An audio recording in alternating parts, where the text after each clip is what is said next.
Il existe en allemand un terme qui désigne le potentiel infini, présent à l'état de dormance dans une graine, comme le plan divin de la plante magnifique qu'elle deviendra si les conditions sont favorables à sa croissance.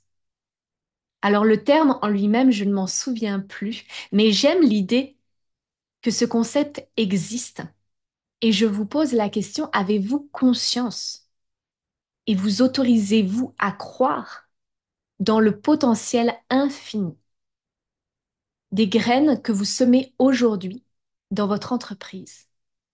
Moi, ce qui m'aurait aidé pour cultiver cette confiance dans mes débuts dans l'entrepreneuriat, c'est d'avoir une personne juste un petit peu plus avancée que moi qui puisse me parler des impacts positifs des graines qu'elle a semées jusqu'à présent.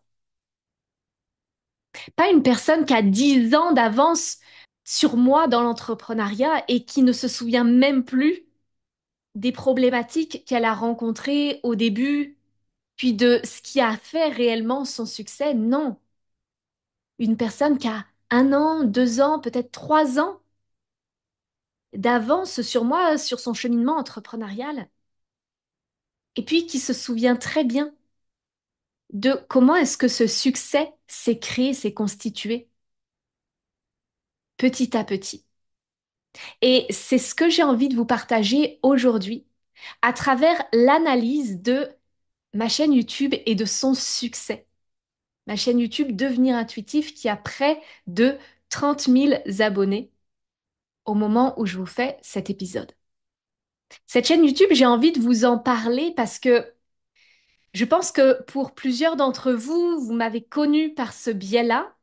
Et puis je pense que pour un certain nombre, c'est assez obscur, c'est assez mystérieux. Comment est-ce que j'ai fait pour avoir autant de visibilité à travers mes vidéos YouTube?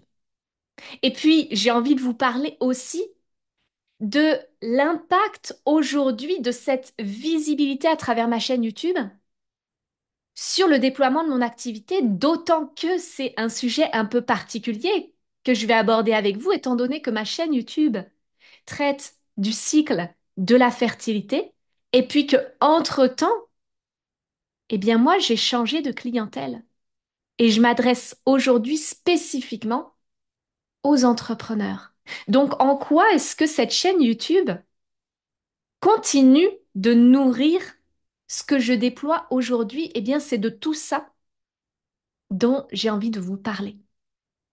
Je prends cet exemple de ma chaîne YouTube aussi parce que avec le lancement de ce podcast, eh bien, je me retrouve dans une expérience assez similaire, finalement, par rapport au moment où j'ai lancé ma chaîne YouTube. Je me retrouve notamment dans les mêmes peurs, dans les mêmes doutes, dans les mêmes incertitudes. Je vois la peur du regard des autres, la peur du jugement, la peur du rejet aussi si mes vidéos ou mes épisodes de podcast ne plaisent pas. En réalité, il y a quand même quelque chose d'un petit peu différent. C'est que à l'époque, au moment où j'ai créé ma chaîne YouTube, donc début 2021, j'ai créé en fait mon entreprise fin 2020 et j'ai lancé ma chaîne YouTube début 2021. Donc ça fait 3 ans et demi au moment de faire cet épisode de podcast. Et au moment donc où j'ai lancé ma chaîne YouTube, je n'avais aucune visibilité. Je n'avais pas de communauté. Mon entreprise euh, tournait, je vais vous parler un petit peu de mon parcours pour que vous compreniez. Donc mon entreprise tournait pour ce qui est de la stratégie digitale, de la rédaction web, parce que c'est vraiment comme ça que je me suis lancée dans le milieu du web et de l'entrepreneuriat en ligne. Et je vais vous en reparler un petit peu après. Donc il y avait tout à créer. Il y avait tout à créer. C'était vraiment le commencement. Et la différence, là maintenant, avec le lancement de ce podcast, c'est que j'ai une entreprise qui tourne. Je vis bien de mon activité d'accompagnante, de coach. J'ai une offre signature qui est aujourd'hui reconnue avec beaucoup d'avis clients. Vous voyez, tout ça, c'est là. Puis je commence à m'intégrer dans un, un univers de... Je commence à être plus en contact aussi avec d'autres entrepreneurs. Et ce à quoi je ne m'attendais pas, eh bien, c'est que finalement, c'est venu rajouter comme une couche de peur de, OK, mais ces personnes-là, avec qui je suis en contact dans le milieu de l'entrepreneuriat aujourd'hui et puis que j'admire, qui pour certaines sont un peu plus avancées que moi justement et puis qui sont un peu comme des modèles ou en tout cas des sources d'inspiration, qu'est-ce qu'elles vont penser de moi? Est-ce que ça va être suffisant? Est-ce qu'elles vont m'accueillir dans ce que je propose de nouveau ou au contraire, est-ce qu'elles vont me rejeter? Vous voyez? Je ne m'attendais pas à expérimenter ça, mais c'est ça que j'ai découvert en lançant ce podcast. Et puis une autre chose que j'expérimente en lançant ce podcast et puis que j'avais déjà expérimenté au moment de lancer ma chaîne YouTube, c'est aussi de regarder le nombre de personnes qui sont venues euh, écouter l'épisode, le nombre de personnes qui se sont abonnées, le nombre de personnes qui ont laissé des étoiles sur mon podcast et puis toujours cet espoir que il va y avoir plein de monde. Et puis je regarde les chiffres et puis je me dis, ah, bon.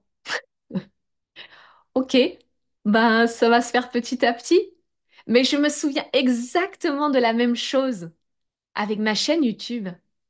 C'est vraiment quelque chose de lancer, puis de se dire, mais tout le monde va être hyper enthousiaste. Et puis en réalité, tout le monde a plein de choses à faire dans sa vie. Et puis peut-être à noter ça dans un coin de sa tête. Ah oui, ce serait bien que j'écoute l'épisode de podcast de Maëlle, mais c'est pas la priorité. Et avec la chaîne YouTube, bah, c'était un petit peu la même chose. Et pourquoi est-ce que je vous en parle et pourquoi est-ce que je me mets à nu comme ça devant vous? C'est aussi parce que je crois qu'on passe toutes par là à un moment donné et c'est aussi d'accepter de se dire les vraies choses et puis de reconnaître que, ben oui, on en passe toutes par là, ça fait comme partie du processus. D'accord? Et au moment de lancer ma chaîne YouTube, honnêtement, j'étais bien incapable d'imaginer quand j'étais prise dans mes peurs, puis vraiment dans cette peur de l'inconnu, des réactions, de voilà, de comment est-ce que cette chaîne YouTube que je lançais allait être accueillie, de voir le peu de personnes qui regardaient mes vidéos. Honnêtement, j'étais bien incapable d'imaginer le succès que ma chaîne YouTube allait rencontrer par la suite.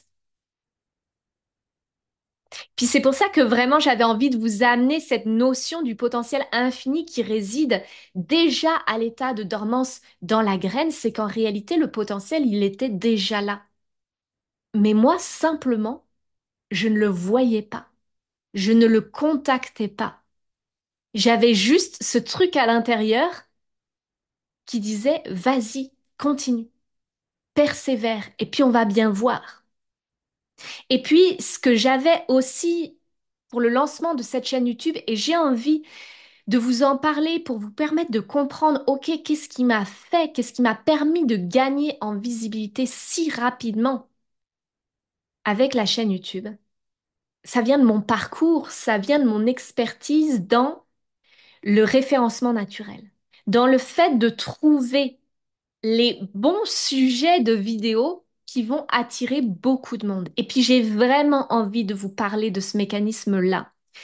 Même si je sens qu'il y aurait énormément à en dire et puis que d'une certaine manière, je manque encore de recul et en même temps, je sens que ça y est, il y a déjà certaines choses que je peux vous transmettre quand même vis-à-vis de, en tout cas, de mon expérience du référencement naturel et de ces fameuses requêtes qui sont devenues virales sur certaines vidéos. Donc, pour ça, j'ai envie de vous parler juste un petit peu de mon parcours. Comment est-ce que moi qui étais une grande amoureuse de la nature, euh, une, une grande amoureuse de faire par soi-même, de faire de ses mains à travers la rénovation de ma maison, par exemple, comment est-ce que je me suis retrouvée à créer mon activité en ligne? J'ai fait des longues études. J'ai fait en fait une thèse en sciences humaines. Donc d'abord, j'étais en biologie, puis je suis passée dans le milieu des sciences humaines à travers l'ethnobotanique qui faisait en fait le pont entre les deux, donc les usages des plantes, donc le lien entre la nature et la société, la culture. Donc moi, j'ai vraiment baigné dans ce monde-là. Et en parallèle de mes études, j'ai mis un pied, puis un premier pied, puis on va dire un deuxième pied très rapidement dans le monde de l'accompagnement à travers la communication non violente. Puis assez rapidement, j'ai allié communication non violente et accompagnement du féminin. D'accord? Donc ça vous dit toujours pas comment est-ce que j'ai fait ce shift pour arriver dans le milieu du web. D'accord?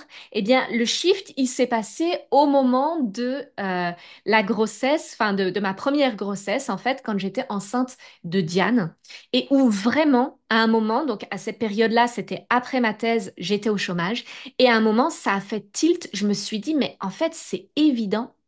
J'ai envie d'avoir la liberté de travailler de chez moi, j'ai envie d'avoir la liberté de mes horaires. Donc, ce qui fait du sens, c'est d'être entrepreneur et d'être entrepreneur dans le milieu du web.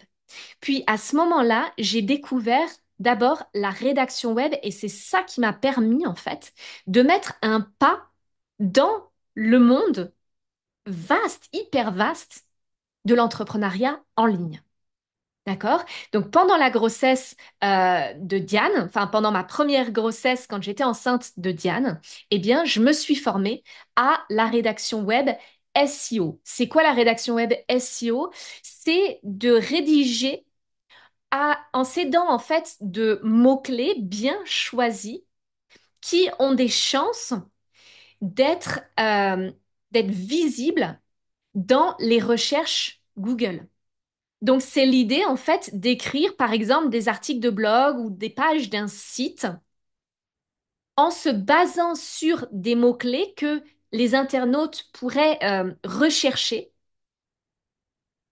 dans l'idée que ce qu'on écrit, bah, en fait, apparaisse dans les premiers résultats Google. Parce que vous savez bien que quand vous faites une recherche sur Internet, eh bien, vous n'allez pas dans la troisième page de votre moteur de recherche pour aller choisir un site. Vous prenez en général le premier site qui apparaît ou éventuellement le deuxième qui apparaît lorsque vous avez tapé votre requête clé dans la barre de recherche de Google.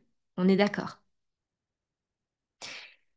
Je suis rentrée dans le milieu du web comme ça.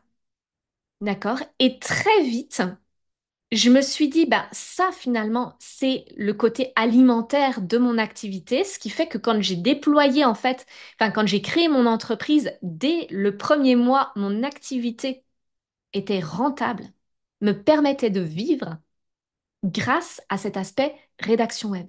Puis très rapidement, je suis devenue en fait la bras droit d'une entrepreneur à 6 chiffres. Et pour cette personne, eh bien, je rédigeais ses newsletters, je rédigeais une partie de ses mails de vente, je travaillais à l'optimisation de sa chaîne YouTube, j'étais sa conseillère stratégique parce que dans cette formation en rédaction web, eh bien, il y avait tout un aspect en fait de stratégie digitale qui était vraiment très importante. Puis d'ailleurs, rapidement, je me suis formée au copywriting également. Je me suis formée aussi à la rédaction sur les réseaux sociaux. Et en fait, en parallèle de ça, donc vous comprenez que je suis quelqu'un qui aime beaucoup se former, parce qu'en parallèle de ça, eh bien, je me suis formée aussi au blogging professionnel. Et c'est comme ça que j'ai créé Devenir intuitive. D'abord le blog Devenir intuitive, qui va bientôt devenir le site Maël Merio. Je vais faire le transfert de nom de domaine prochainement. Et la chaîne YouTube Devenir intuitive. Les deux autour du cycle et de la fertilité. Et en réalité, eh bien, lancer une chaîne YouTube, c'est exactement pareil que d'écrire des articles de blog avec des mots-clés pour que ces articles soient bien référencés. J'avais tous les outils en fait pour faire des vidéos YouTube et trouver les bonnes requêtes qui allaient attirer plein de monde. D'accord? Donc, comment est-ce que j'ai lancé cette chaîne YouTube? Et puis, je vous dis pas de faire la même chose. Parce qu'on va analyser justement euh, un peu le derrière de cette chaîne YouTube avec 30 000 presque 30 000 abonnés. On va venir analyser un petit peu, OK, qu'est-ce que ça m'a apporté réellement? D'accord? Mais je vais quand même vous partager, effectivement, ça a été quoi ma stratégie? Ma stratégie, ça a été d'abord de lancer un défi à travers cette chaîne YouTube d'une vidéo par jour pendant, je crois que ça a duré à peu près 2 mois et demi parce qu'en fait, mon objectif, c'était de lancer ma chaîne YouTube sur la contraception naturelle. C'était une période où je pratiquais encore la symptothermie en autodidacte.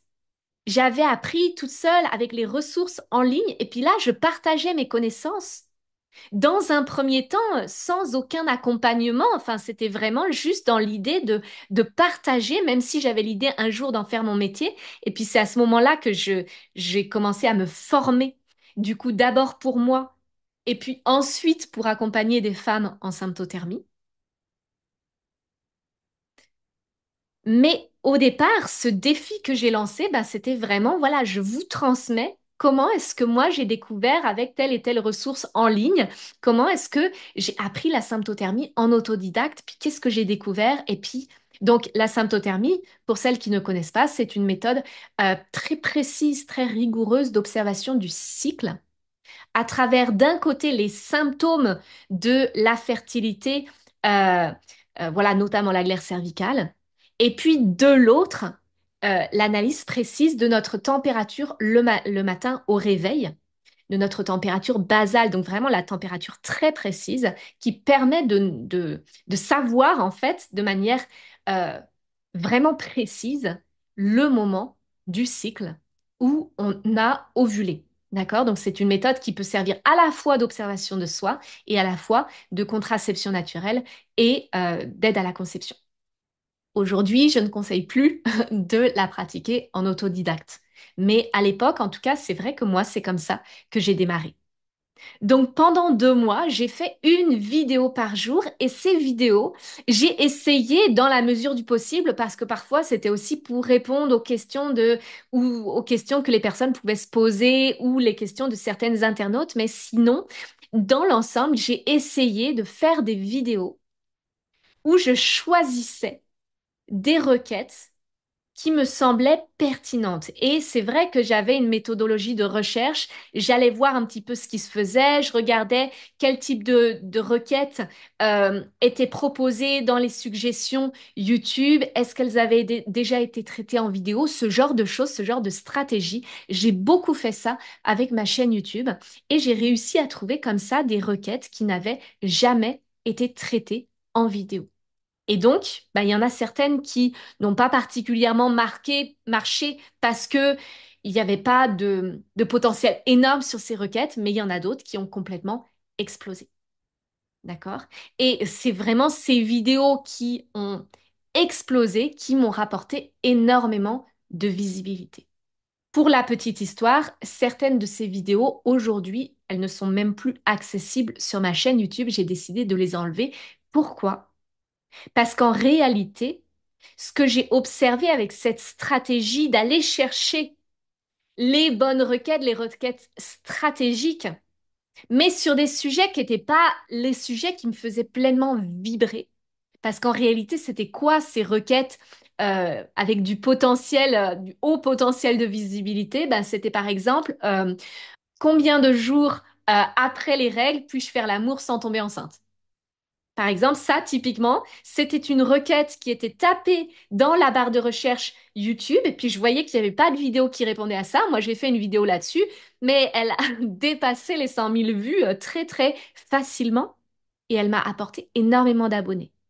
Sauf que cette vidéo, elle m'a apporté aussi énormément de commentaires du type j'ai fait l'amour à tel moment sans protection, est-ce qu'il y a un risque, j'ai pas mes règles qui arrivent, ce genre de choses.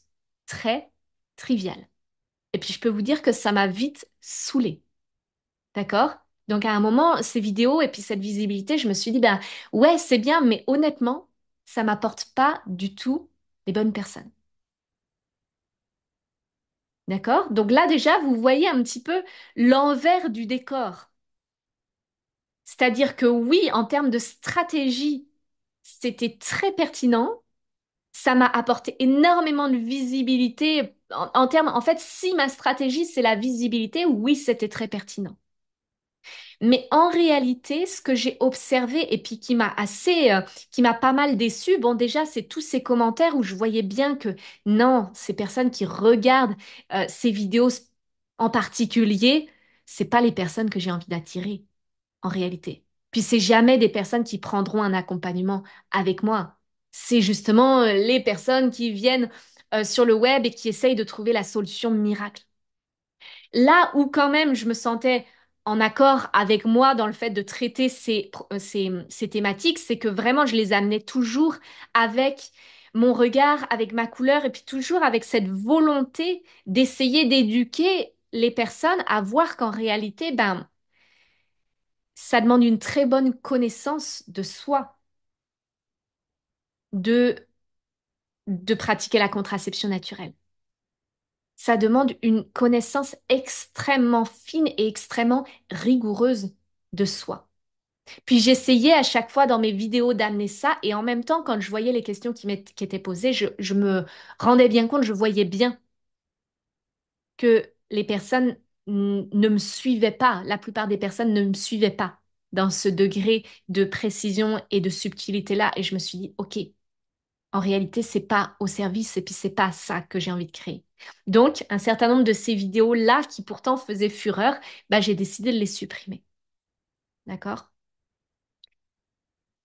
Une autre chose qui est intéressante, c'est que justement, cette chaîne YouTube, on aurait pu penser que en symptothermie, elle allait m'apporter énormément de clients, de clientes.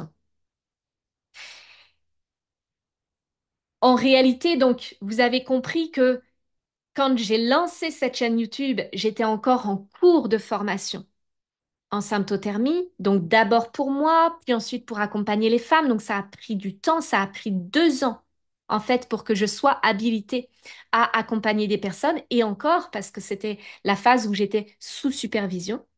Et en parallèle, ben, en fait, dans mon cheminement entrepreneurial, ben, ça a continué à évoluer.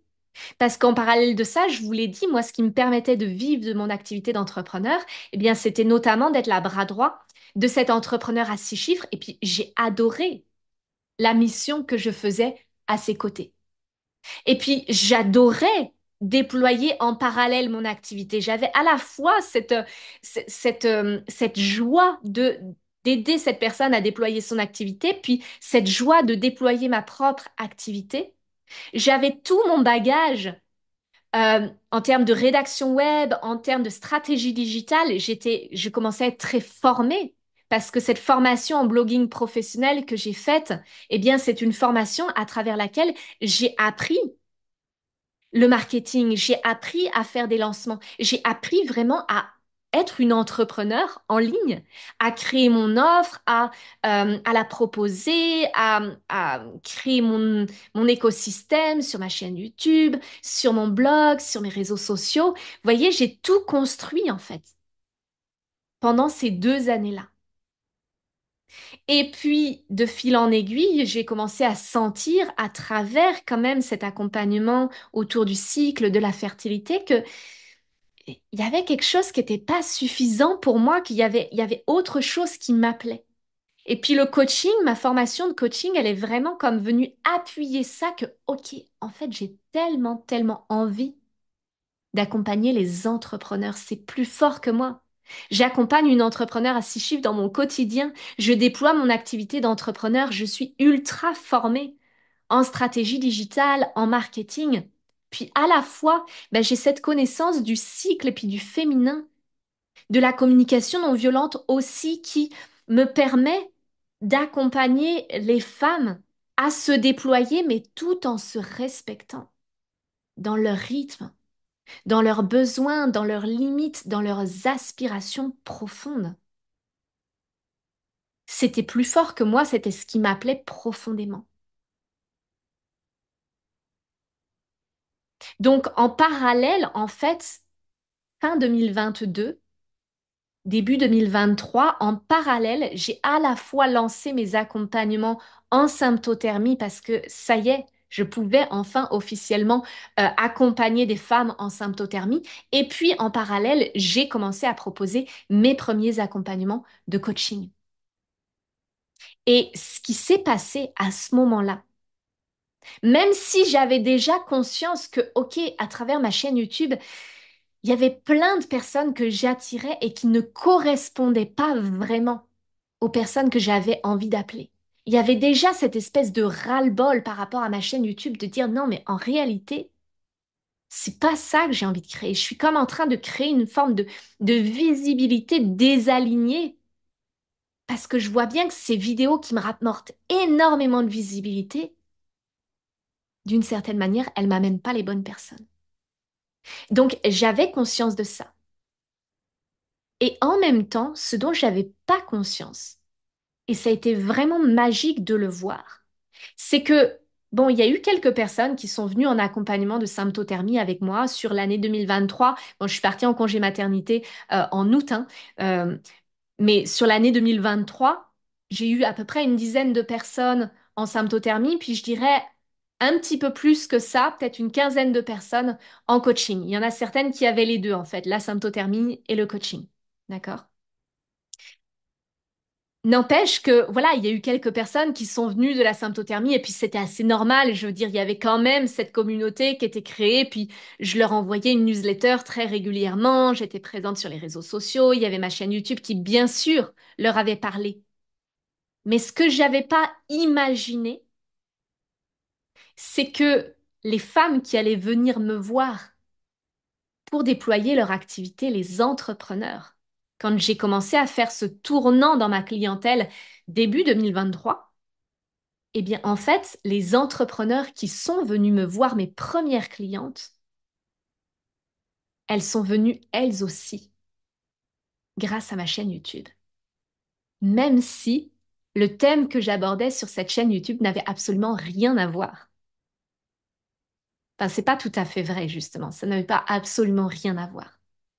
Mais disons que je m'adressais vraiment à une toute petite partie des personnes qui pouvaient me suivre à travers ma chaîne YouTube. Je m'adressais à une toute petite partie de celles qui étaient des entrepreneurs.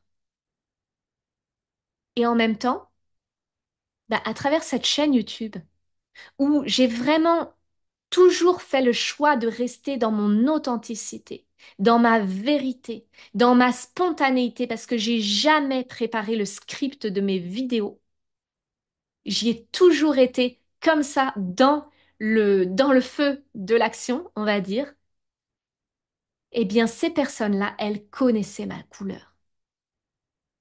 Et ces personnes-là, à travers mes vidéos YouTube, pas forcément celles qui ont fait le buzz d'ailleurs, plutôt celles qui ont peut-être moins de visibilité, mais qui, qui abordent les vraies choses.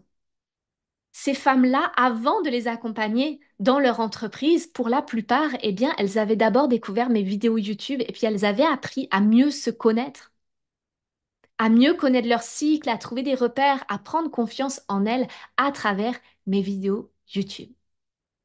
Et quand j'ai fait ce shift de clientèle, moi qui pensais voir arriver des nouvelles personnes sans trop savoir d'où est-ce qu'elles allaient venir, eh bien en réalité, ce que j'ai observé, c'est que cette chaîne YouTube qui ne traitait plus du sujet sur lequel j'accompagnais, eh bien en réalité, ça servait quand même de fondation à ce que j'étais en train de développer.